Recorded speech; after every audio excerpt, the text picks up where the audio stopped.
order for someone to become an icon, you have to have a very particular combination of elements at a particular time. There are many complex aspects of Che Guevara's work and his contribution and his character and his vision. In Che's case, it was almost certainly the question of his youth, his death in action, his looks, and even the dishevelled looks. People who met him, whether they liked what he did or not, said he's very magnetic. That sense we've got in the famous image of someone who's handsome, who has a charisma, has presence. And the fact that he's associated somehow in people's minds with some romantic age and some heroic age, which is now gone. People love tragic heroes who die young. It's a classic syndrome. Well, I think it's become synonymous with revolution, hasn't it? Any time anybody wants to launch something that is revolutionary, they tend to gravitate towards that image. I think it's that combination which makes him, at any time of protest, particularly appealing.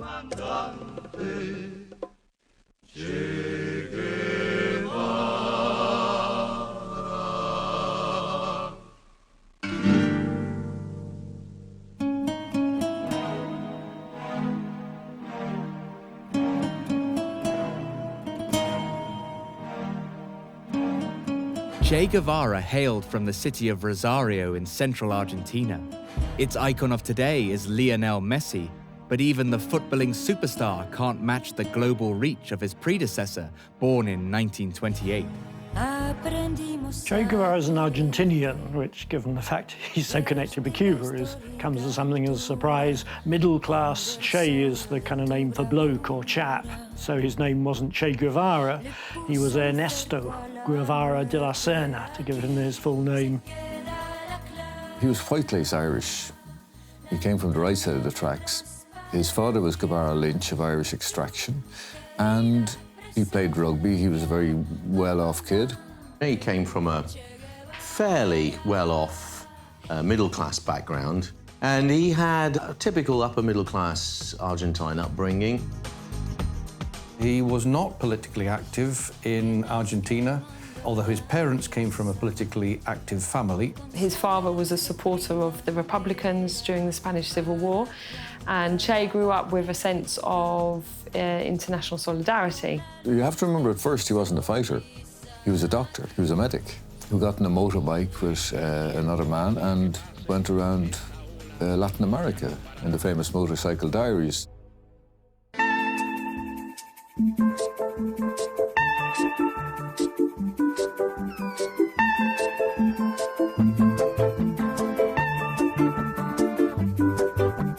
Alberto Granado had known Che since the revolutionary was only 14 years old. When the two were both in their 20s, they decided to go on a tour of Latin America, a voyage that would change both of their lives dramatically. Typical student, interested in having fun, drinking, having a good time, meeting girls, all the rest of it. And he was a med student as well, and he did a life-changing trip. The key factor that sort of formed his political thinking was a trip that he made very famously on his motorcycle around South America. He decided to go with a friend on an old Triumph Bonneville bike held together with wire on a tour around South America. But then something happened which changed his life. He witnessed quite a lot of poverty and deprivation, particularly amongst working-class people in the mining districts of Chile, for example. And he formed a very strong opinion that the problem for Latin America was North American imperialism, US imperialism. Well, in his tour, which is immortalised, if that's the right word, by the motorcycle diaries, he toured around and identified in a number of South American countries the injustices, these regimes, tyrannical regimes, often unelected regimes that were basically suppressing the poor and doing hideous things. So this journey radicalised him, and he realised that his calling to try and sort of do something about the plight of the poor through medicine was kind of not going to work. He wasn't going to be able to be effective enough to actually transform the lives of people unless he did something about American imperialism. Che Guevara's view of revolution was fundamentally internationalist. which makes him quite different because most of the revolutionaries of that time in Latin America were one way or another nationalist. They were either Argentine nationalist, Cuban nationalist, or whatever. He was quite clear that it was an internationalist, there should be an internationalist dimension to revolution. He specifically got involved with Cuba was he bumped in Mexico to the Castro brothers, to Fidel and Raúl, and they were further on, in a sense, in fomenting revolution. He met up with Cuban revolutionaries who were struggling against the Batista dictatorship in Cuba, which took power in 1952. And Che, after having a long conversation with Fidel Castro, the leader of that group, joined their movement. He initially joined the group as a medic and very quickly made the first comandante after Fidel Castro. As Che Guevara found his calling in life, he also discovered his now legendary look of green military fatigues and a beret. The way he was dressed was purely the way he dressed all the time. He did indeed. You look at any number of pictures of the time, he was going around in his beret and his guerrilla fatigues, as indeed they all were. He was the only one that had a beret, by and large. The others had their caps. Che Guevara was rather a kind of designer revolutionary. He had a distinct look, which was informal and somewhat battley, fatiguey, but it was equally rather stylish.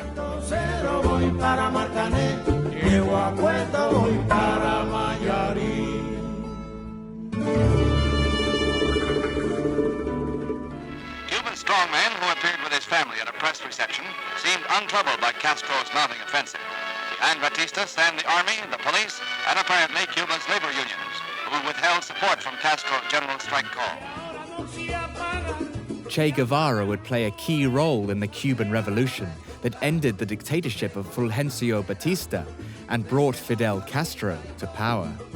It's important to remember that the Cuban revolutionary movement was not a socialist or a communist movement. It was primarily a kind of liberal, democratic, nationalist movement. He became interested in politics as a result of that, and he was on the left of the Cuban revolutionary movement. It wasn't a left-wing movement, but he or one or two others were becoming more left-wing, more politicized. The American reaction to the revolution initially was rather favourable. They thought this was a chance for democracy there. But as soon as it was clear it was a communist regime, they acted in a very repressive and unsympathetic way. He went on to become a member of the Cuban government for 6 years, focusing mainly on promoting industry and also the transformation of the economy from a capitalist to a socialist economy. He represented Cuba as a diplomat travelling around the world, speaking in the United Nations. It was during his time as a member of the Cuban government that Che would meet the artist who would later create the poster that would immortalize him, Jim Fitzpatrick.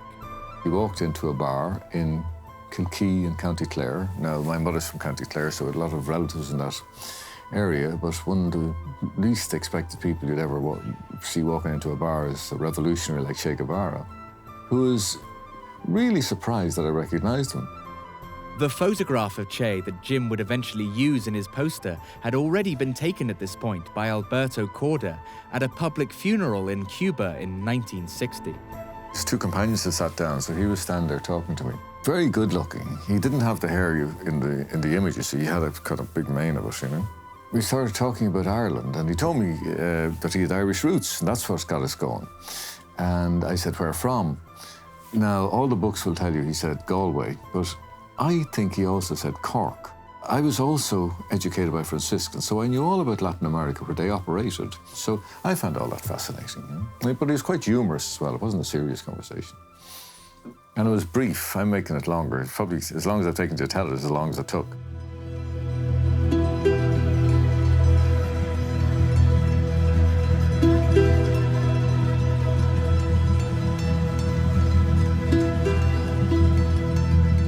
Che Guevara's time in Cuba only lasted a few years. He became determined to ignite further revolutions around the world and made many enemies in the process. He promised Fidel Castro that once the revolution was established and successful and safe, he would then move on to another revolutionary context somewhere else, and that's precisely what he did in 1965. He then went to the Congo. He was very disillusioned at the level of Soviet support in the Congo. The Congo was a disaster as far as Che and the Cubans were concerned. They got chucked out. They lost that particular war. Later, having returned to Cuba in secret, went to Bolivia to start a guerrilla campaign, and that was where his life ended after being tracked down and executed by the Bolivian army, which was being trained and supported by the United States and the CIA. Rumor was that Cuban leader Che Guevara, here seen with Premier Fidel Castro, was leading the guerrillas. The manner of his murder is brutal. A guy called Felix Rodriguez sent in a man called Mario Terán to kill him. And he was told not to shoot him in the head, right? So Che didn't die instantly. I think even the doctor eventually was forced to put a bullet into him. They shot him in the neck and he drowned in his own blood. He was a prisoner of war. As far as I'm concerned, we have the Geneva Convention, and the Americans and the Bolivians just simply disregard, just to get rid of him. And then they tried to disappear him. And that's when I thought, you know, in my arrogance, I suppose, when you're a young artist, I'm gonna make sure that doesn't happen. You know? The legacy of Che Guevara started to form as soon as the pictures that confirmed his death were released. But nobody could have predicted just how much of an icon he would eventually become.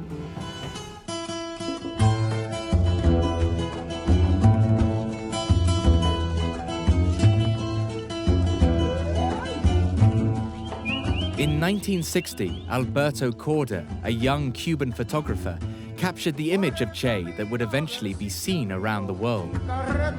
But it would only be after Che's death that most people got a chance to see it.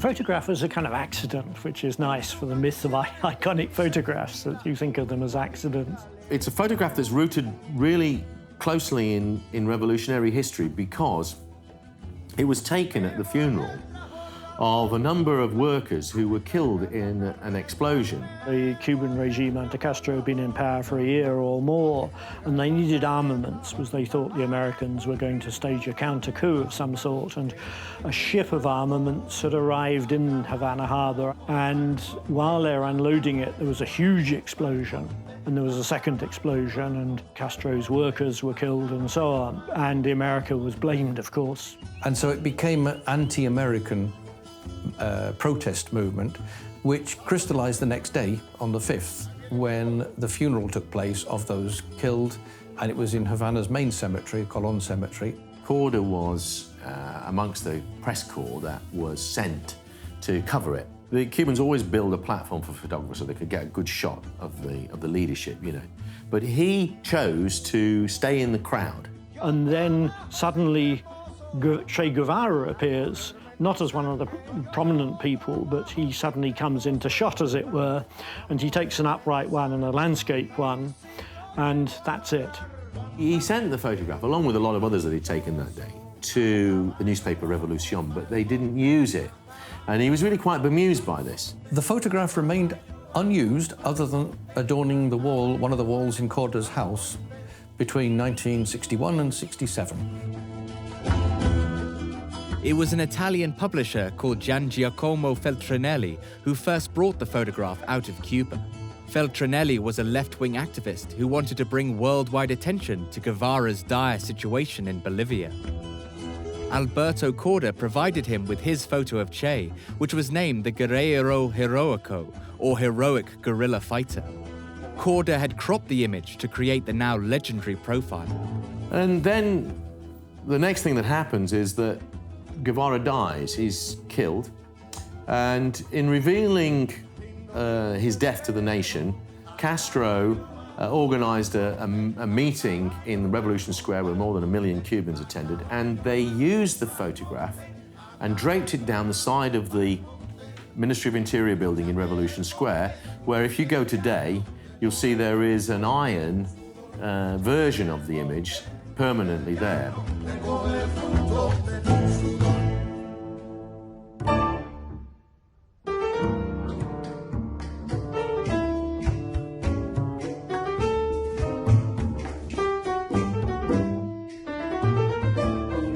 After his death, Che's photo became widely dispersed at protests in Italy and at the infamous 1968 Paris riots.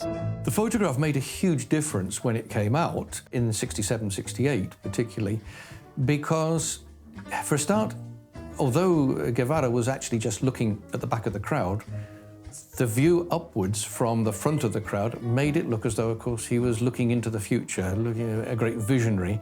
So suddenly this image became really famous. Feltrinelli sold thousands and thousands of posters. And by that stage, of course, he was dead. And therefore, the combination of that visionary look, the fairly dishevelled look at the time with the berry, it fitted perfectly and was being taken up by all sorts of rebel groups and rebel movements elsewhere in the world. It just struck a chord. It seemed to fit the image. But it was the young Irish artist Jim Fitzpatrick, who had met Che in his youth, that would provide the key step in cementing the image's legacy. Jim Fitzpatrick was a young Irish artist who picked up on the photograph image and converted it into the poster. So, in a sense, the icon was created by Jim Fitzpatrick. I was a fervent admirer of Che Guevara. I didn't realize myself at the time that I was creating such an icon. Now, I say such an icon. I realized I very deliberately created an icon. I wanted an iconic image that would be so easy for anybody to reproduce. It was deliberately simple. That is the absolute original. On top of it is this overlay, which is from the period. So the purpose of this, if you read all the instructions, which you don't have to, tells you where the white goes, where the red goes, and it's pretty simple. Red, black, white. These simple, flat colours and turned into this iconic pattern. And that's important because it's recognisable, even if it's debased, badly reproduced. You actually say, that's Che.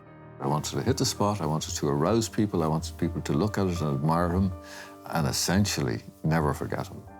So, in a sense, the icon was created by Jim Fitzpatrick because it enabled that photograph to become more than a photograph. The image of Guevara may be popular around the world, but there are many who are dismayed with the idolization of Che. The first time it was shown, I had it up in a shop in Dublin called Parsons Bookshop, one of those famous bookshops in Dublin. A woman went in there, bought every one of the 25 and ripped them to shreds. Just ripped to shreds and walked away. And then another guy came along and threatened to put a brick in her window. During his time as a key member of the Cuban Revolution, Che oversaw the execution of many individuals seen by the new government as traitors or war criminals from the Batista era. This period in Che's history has many conflicting accounts as to his attitude to the firing squads. Suffice to say, many Cuban exiles have the same feelings towards Che as they do towards Fidel Castro. His legacy will remain controversial to many.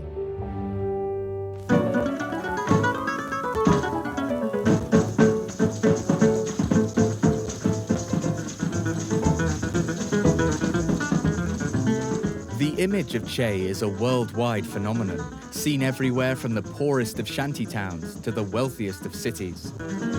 But has the real story of Che Guevara become completely separated from the icon?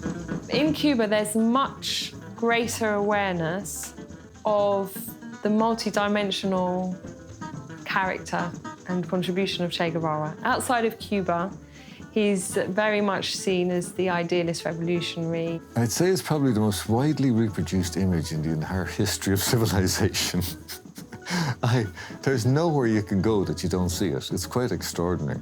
I remember going to Glastonbury Festival and noticing how many people, young people, were wearing Che Guevara t-shirts. I would suspect if Che Guevara looked at what had happened to his photograph now, he would be pretty disappointed. You only have to go down a market. You can see, like, tins for marijuana with Che Guevara's picture on them, cigarette lighters. Go on any website and you'll find T-shirts and posters and so on. The image has, in a sense, detached itself from content, and this happens with other iconic images, something like Mona Lisa, for instance, the Leonardo picture. It's no longer a portrait of a bourgeois Florentine lady. And in a sense, the Che Guevara image has become an image in its own right, an icon. And it has associations with this youthful revolutionary, this idealism. It's a bit like James Dean.